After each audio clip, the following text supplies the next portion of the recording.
नमस्कार साथियों, मैं विजय कुमार स्वागत करता हूं आप सभी का हमारे यूट्यूब चैनल में जिसका नाम है सार्थक संस्कृत। आज का हमारा चर्चा का विषय है अनुवाद का भाग 7। देखो संबंध कारक क्या है। वैसे संस्कृत में इसको कारक नहीं मानते, क्यों नहीं मानते वो भी बताया जाएगा। लेकिन पढ़ेंगे अपन क्यों, क्योंकि अपन वाक्य बनाना सीख रहे हैं। क्या सीख रहे हैं? वाक्य बनाना। ध्यान रहे, संबंध कारक का संबंध जो है वो कर्ता से होता है। किससे होता है? संबंध कारक है, इसका संबंध है ना जो सीधा सीधा किससे होता है? कर्ता से होता है। कैसे? जैसे मैंने कहा राम का भाई शाम जयपुर जाता है। कहां जाता है? जयपुर जाता है। कौन जा रहा है? कौन जा रहा है? इतना बड़ा बोलोगे राम का भाई, या फिर यूं कह दोगे डायरेक्टली शाम। क्या कहोगे? शाम कहोगे ना। राम का भाई जो था, ये जो वाक्य लिखा हुआ है, इसका संबंध केवल यहां तक ही है कि राम का भाई कौन है? शाम। अब शाम क्या कर रहा है वो एक अलग बात है, वो अलग चीज है। ठीक है, समझ रहे हो क्या कहना चाह रहा हूं? कि राम का भाई यानी राम से संबंध किसका आया? शाम का। अब अपन अगर मान लो इसका उल्टा भी करोगे तो शाम का भाई कौन हो गया? राम हो गया। तो इस हिसाब से मैं ये कहना चाह रहा हूँ कि संबंध कारक जो होता है वो केवल ओनली कर्ता से संबंधित चीजें दिखाता है। जैसे मैंने कहा ये मार्कर मेरा है, तो इसमें मेरा मेरे से संबंध दिखा रहा है किसका? मार्कर का। जैसे मैंने कहा ये माइक मेरा है, समझ रहे हो? इस हिसाब से। तो देखो इसमें अगर अपन कहेंगे तो देखो ऐसा हो जाएगा रामस्य। अब भाई को कहते हैं पढ़े भ्राता। भ्राता, अब कौन है भ्राता? श्याम। तो श्याम जयपुरम गच्छति। अब देखो एक चीज और बताता हूं आपको कमाल की। अब देखो कारक किसे मानते हैं अपन? क्रिया से संबंध रखने वाला कारक होता है। ठीक है, जैसा कि अपन ने पढ़ा है। क्या पढ़ा है? क्रिया से संबंधित जो व्यक्ति वस्तु है वो क्या है? कारक है। ठीक है, अब बात करेंगे यहां पर जो है ये रामस्य भ्राता जो लिखा हुआ है, इसका संबंध किससे आ रहा है? शाम से आ रहा है। बाकी और कोई भी चीज इससे संबंधित नहीं है। ठीक है, यानी राम का भाई जो है वो श्याम है, ऐसा अपन कह रहे हैं। तो श्याम का संबंध किससे आ रहा है? राम से आ रहा है। राम के आगे वाक्य में कोई लेना देना नहीं है इस लाइन का। राम का भाई, इस लाइन का कोई भी लेना देना इस वाक्य में नहीं है, या अर्थात जिस अच्छा, अब देखो इसमें अपन कह सकते हैं कि कारक का वह रूप जिसका संबंध कर्ता से हो उसे संबंध कारक कहते हैं। प्लस ऐसा भी कह सकते हो आप कि जिसका मतलब जिसका प्रभाव क्रिया पर नहीं पड़ता है, जिसका प्रभाव क्रिया पर नहीं पड़ता है, अर्थात संबंध कारक का प्रभाव क्रिया पर नहीं पड़ेगा। क्रिया पर प्रभाव कौन दे रहा है? केवल ओनली शाम दे रहा है। कौन दे रहा है? शाम। शाम जयपुर जाता है। अगर मैं इतना कहूं तब भी वाक्य पूरा है। ये तो क्या है? ये तो अपन इसको अपन अगर समझने के हिसाब से पढ़ा जाए तो इसको अपन कह सकते हैं क्रिया विशेषण भी कह सकते हैं। क्योंकि क्योंकि ये विशेषता बता रहा है किसकी? शाम की, कि शाम कौन है? राम का भाई है। ठीक है, इसी तरह से मान लो जैसे जहां पर भी क्या होता है कि अनेकों में से एक को अच्छा बताया जाता है। क्या कह रहा था मैं? कि अनेकों में से किसी एक की श्रेष्ठता बताई जाए, वहां पर भी क्या होता है? संबंध कारक होता है। देखो देखिए कैसे बताते हैं अनेकों में से एक की विशेषता। ये ऊपर वाला तो पता ही है आप सबको। जब भी कहीं डर लगना दिखाया जाए वहां पर भी अपादान कारक होगा। जब कभी पद धातु के साथ दिखाया जाए या पद धातु दिखाई जाए वहां पर भी क्या होगा? अपादान कारक होगा या पंचमी विभक्ति होगी। ठीक है, इसके अलावा कहें अपन अब बात कर रहे हैं षष्ठी की। षष्ठी विभक्ति जो है उसका क्या है सिस्टम? थोड़ा सिस्टम देखते हैं उसका। देखो षष्ठी विभक्ति का प्रयोग हमेशा अपन करते हैं अनेकों में से किसी एक को विशेष बताने के लिए। नहीं समझ में आया? बता रहा हूं अभी।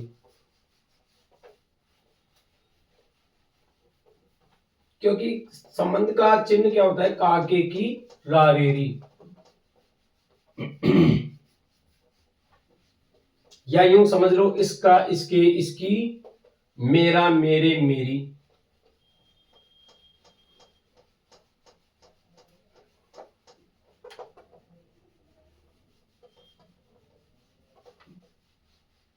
देखिए आगे बात करते हैं। षष्ठी विभक्ति जो है कहाँ कहाँ आएगी? एक तो संबंध बताने में, दूसरी जो है मेनली वो क्या है? अनेकों में से, अनेकों में से एक की श्रेष्ठता बताने हेतु,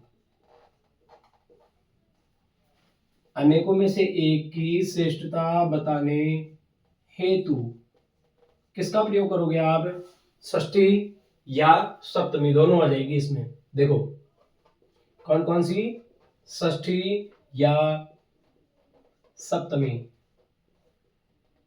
ठीक है, कैसे? देखो जैसे कवियों में क्या बोला मैंने वाक्य? कवियों में कालिदास श्रेष्ठ है। क्या कहा?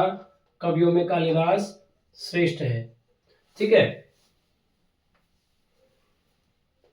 तो देखो अब यहां पर आप दो तरह से बना सकते हो। पहला तो कर सकते हो कवि नाम, इसका मतलब भी वही होगा कवियों में, क्योंकि अपन क्या कर रहे हैं? अनेकों में से एक की विशेषता बता रहे हैं। या कविशु, दोनों ठीक होंगे, इसमें दोनों आपको सही माने जाएंगे। कवि नाम कविशु कालिदास, कालिदास श्रेष्ठ। कुछ समझ आया? चाहे आप ये लगाओ चाहे आप ये लगाओ, दोनों दोनों टाइम पर आपका वाक्य सही माना जाएगा। भी क्या होता है कि षष्ठी विभक्ति का प्रयोग होता है। जैसे मैंने कहा आपके लिए, कहा क्या कहा? कि ऊपरी। देखो ऊपरी, दूसरा है अधः। ठीक है, ऊपरी अधः। इसके बाद में आप कह दोगे पुरः, समक्षम, समीपम, मध्य, कृते, अंतः। ध्यान से सुनना। देखो पूरी ऊपरी अधः, इसके बाद में कह दोगे आप मध्य। ठीक है, मध्य के बाद में कह दोगे पुरः, पुरः के बाद में कह दोगे अंतः। ठीक है, और अंतः के बाद में कह दोगे आप समीपम, समीपम, समीपम। समीपम के बाद में और भी है कई सारे, जैसे आपको कहा कृते। कृते ध्यान से सुनना, सातवां है कृते। जिस भी शब्द के साथ आप कृते लगा दोगे उस शब्द के योग में क्या हो जाएगी? षष्ठी विभक्ति हो जाएगी। समक्षम, समक्षम यानी समक्षम का मतलब भी क्या होता है? सामने, समक्षम। देखो ये जो शब्द है इनके योग में क्या होती है? षष्ठी विभक्ति का प्रयोग होता है। अब ऊपरी का मतलब हो जाएगा ऊपर, अधः का मतलब नीचे, मध्य का मतलब बीच में, पुरः का मतलब सामने। ठीक है, अंतः का मतलब अंदर, समीप का मतलब पास में, कृते का मतलब लिए, और समक्षम का मतलब सामने ही होता है। तो दोस्तों अपन बात कर रहे थे सप्तमी विभक्ति की। अब देखिए जहां पर आपको क्रिया की सिद्धि में जो आधार दिखाई दे, अर्थात जैसे मैंने कहा कि छात्र कक्षा में बैठे हैं। ठीक है, अब छात्र बैठे हैं, बैठे में आधार कौन आ गया? कौन आ रहा है आधार? बताओ आप। बैठे हैं यानी बैठना हो गया ना। कहाँ बैठे हैं? कक्षा में।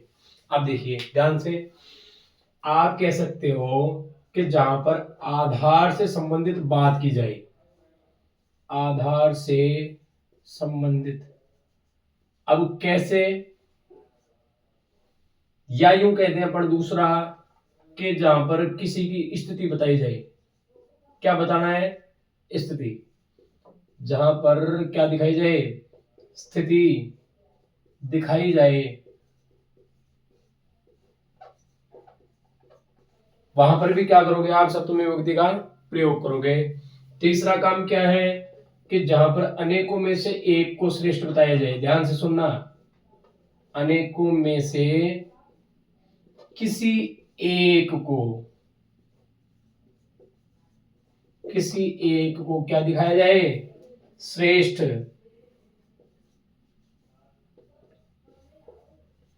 दिखाया जाए, उसे क्या कह दोगे आप, सप्तमी कारक, सॉरी सप्तमी विभक्ति या फिर अधिकरण कारक। कैसे, जैसे मैंने कहा, पहले की बात कर रहा हूं मैं, आधार से संबंधित, ठीक है। देखिए जैसे छात्र कक्षा में बैठते हैं, सुनिएगा ध्यान से, छात्र कक्षा में बैठते हैं, तो छात्र, अब बैठते, देखो बहुवचन है तो तिष्ठ धातु चलाओगे, बहुवचन लगाओगे। देखो छात्र का कर दोगे आप, छात्र है छात्रौ छात्रा। अब कक्षा में सप्तमी विभक्ति लगानी है, कक्षा शब्द की, लता शब्द की तरह सप्तमी आएगी, जैसे लतायाम, वैसे क्या हो जाएगा, कक्षायाम, ठीक है। तिष्ठन्ति, तिष्ठति तिष्ठतः तिष्ठन्ति, क्या हो जाएगा, तिष्ठन्ति, यानी छात्र कहां बैठ रहे हैं, कक्षा में बैठ रहे हैं या बैठते हैं, दोनों बातें सेम है। दूसरा एग्जांपल, स्थिति दिखा रहे हैं, जैसे मैंने कहा अध्यापक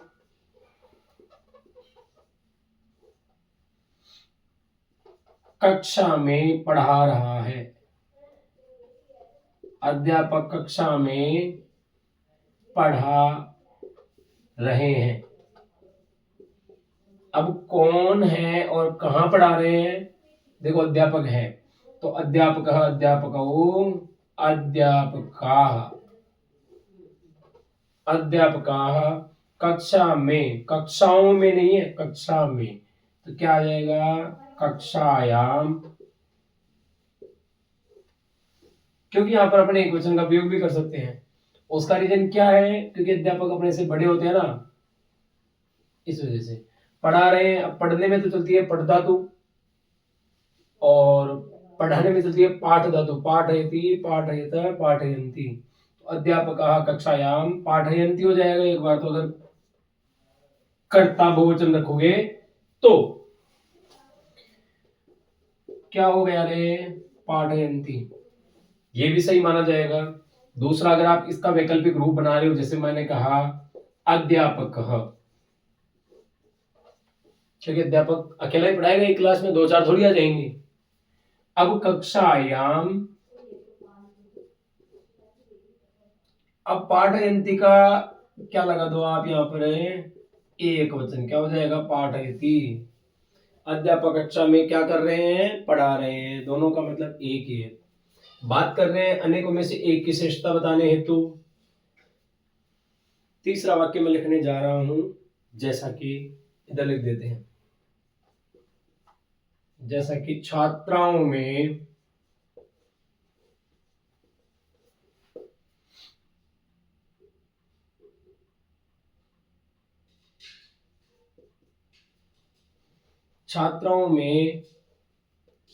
सुनीता श्रेष्ठ है। ध्यान से सुनना, दो रूप बनेंगे इसके, या तो आप बना दोगे छात्राणाम, लाइन इसलिए खींच रहा हूं ताकि आपको पता रहे। देखो छात्राणाम व छात्रासु, अस्तु, का श्रेष्ठा, सुनीता, तो सुनीता को सुनीता ही लिख दोगे, ऐसे कैसे, सुनीता श्रेष्ठा,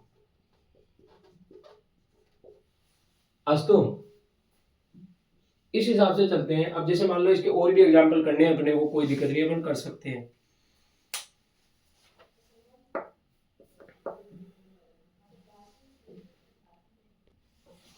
और भी एग्जाम्पल देख सकते हैं इसके, जैसे आपको कहा गया क्या, कि जैसे बंदर पेड़ पर बैठते हैं,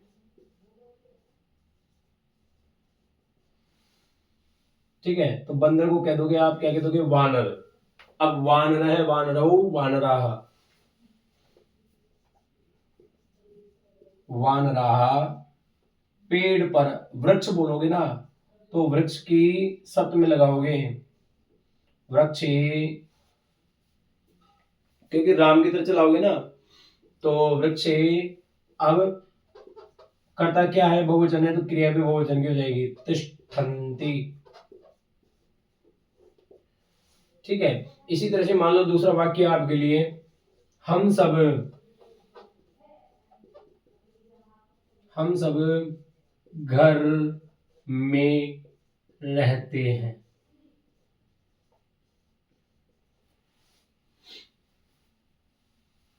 तो हम सबको कह दोगे आप वयम, कह दोगे ना, कोई दिक्कत थोड़ी आएगी। वयम, घर में, घर या घरों में भी कर सकते हो, एक ही बात है। वयम, फिर अब घरों में करोगे तो हो जाएगा गृहेषु निवसामः। ठीक है, तीसरा एग्जांपल आपके लिए दे रहा हूं मैं, बनाओ देखिए।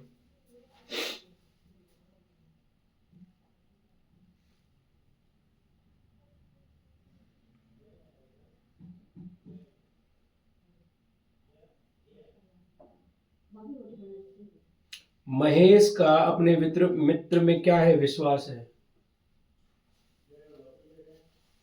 बनाओ, महेश का अपने मित्र में, मित्र में क्या है, विश्वास है। ध्यान से सुनिएगा, संबंध समझ में आया, यहां पर अधिकरण। ठीक है, बनाओ, महेशस्य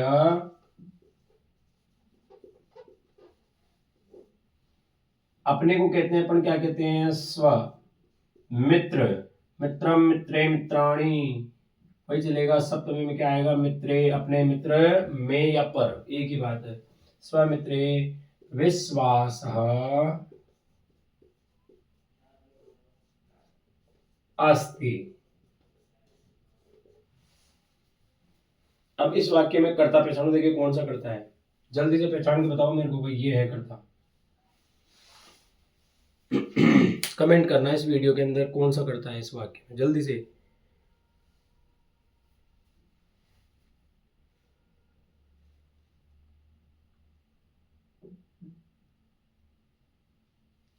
अच्छा, जहां पर श्रद्धा दिखाई जाए वहां पर भी ऐसा ही वाक्य होगा। देखो, जैसे मैंने कहा, बालक की अपने पिता पर क्या है, श्रद्धा है। बनाओ, बालक की अपने पिता पर, अपने पिता पर क्या है, श्रद्धा है। जल्दी बनाइए, रह है ये, रह, कुछ और मत समझ लेना। तो देखो, मैं भी बनाता हूं, आप भी बनाओ। बालकस्य, अपने को क्या कह दोगे, वही कह दोगे स्व। अब पितृ शब्द है, पितृ शब्द में सप्तमी एक वचन में बनता है पितृ, पितृ क्या बनता है, पितरी, पिता में या पिता पर, एक ही बात। स्वपितृ, श्रद्धा को कह दोगे आप श्रद्धा, श्रद्धा अस्ति, क्योंकि आकारांत है ना। अरे श्रद्धा है, किस पर है, अपने पिता पर, किसको, बालक को या बालक की। जिससे स्नेह करते हैं उसमें भी सप्तमी विभक्ति का प्रयोग करते हैं। जैसे पिता पुत्र स्नेहति, पिता पुत्र पर क्या करते हैं, स्नेह करते हैं। माता सर्वेषु पुत्रेषु संस्नेहति, माता सभी पुत्रों में समान स्नेह करती है। जब एक क्रिया के बाद दूसरी क्रिया होती है तो पहले वाली क्रिया और कर्ता में सप्तमी विभक्ति लगाते हैं। जैसे रामे वनम गते दशरथः प्राणान अत्यज्यत, राम के वन जाने पर दशरथ ने प्राणों को त्याग दिया।